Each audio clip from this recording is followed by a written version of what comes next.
Broiler মুরগির মাংস তো প্রায় দিনই খাওয়া হয়, প্রায় সপ্তাহে 2-1 দিন খাওয়া হয়।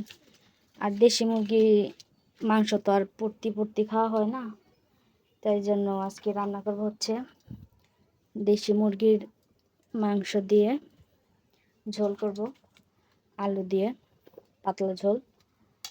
আর তার জন্য কিন্তু মাংসটা সুন্দর করে ধুয়ে নিছি, দেশি মুরগির মাংস। আর এখানে পেঁয়াজ কুচি করে কাটছি আর রসুন ছেঁচে রাখছি বাগারের জন্য। আর আলু সুন্দর করে কুটে ধুয়ে নিছি রান্নার জন্য। আর আমি এদিকে ভাত চড়াইছি, আমার ভাত হয়ে গেলে আমি তরকারিটা বসাই দিব।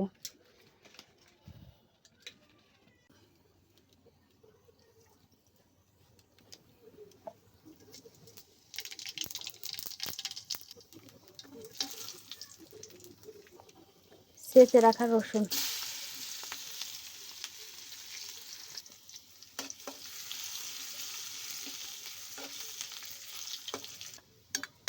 কেটে রাখা পেঁয়াজ,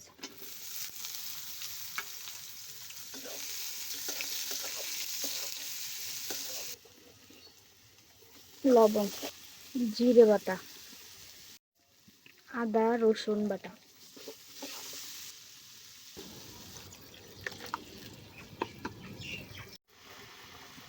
হলুদ গুঁড়ো, মরিচ গুঁড়ো, ধনিয়া গুঁড়ো।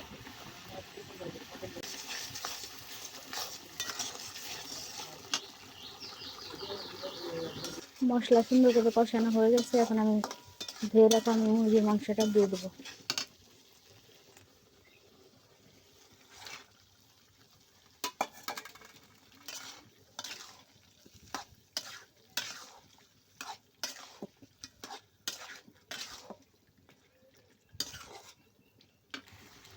এই মুরগির মাংসের সাথে আমি আলুগুলো দিয়ে দেবো একসাথে।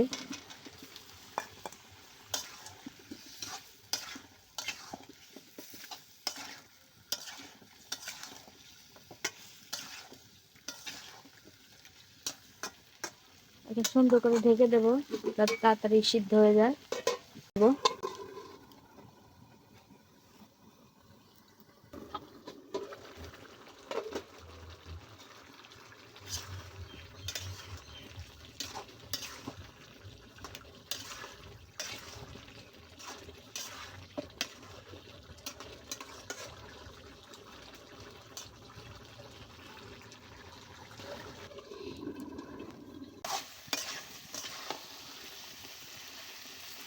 আমার মাংসটা কিন্তু সুন্দর করে কষানো হয়ে গেছে, এখন আমি ঝোলের জন্য একটু পানি দিয়ে দেবো।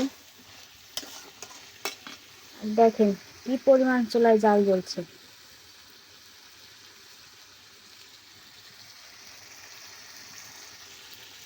আর মাংসটার কালার দেখেন কত সুন্দর হয়েছে।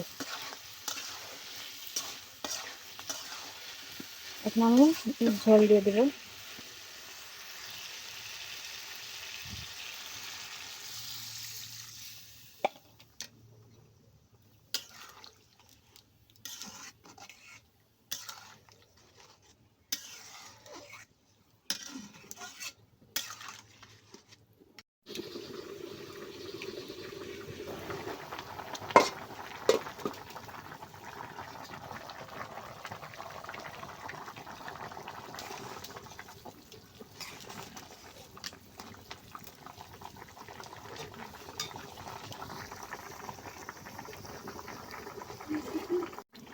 হয়ে গেছে আমার মুরগির মাংসের পাতলা ঝোল, এখন আমি নামিয়ে নেব।